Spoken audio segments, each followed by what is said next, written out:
Izarren hautsa egun batean bilakatu zen bizigai.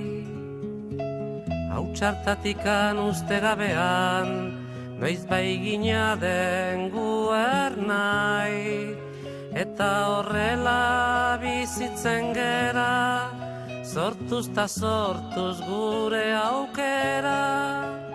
Atsedenik hartu gabe, lana eginaz goaz aurrera.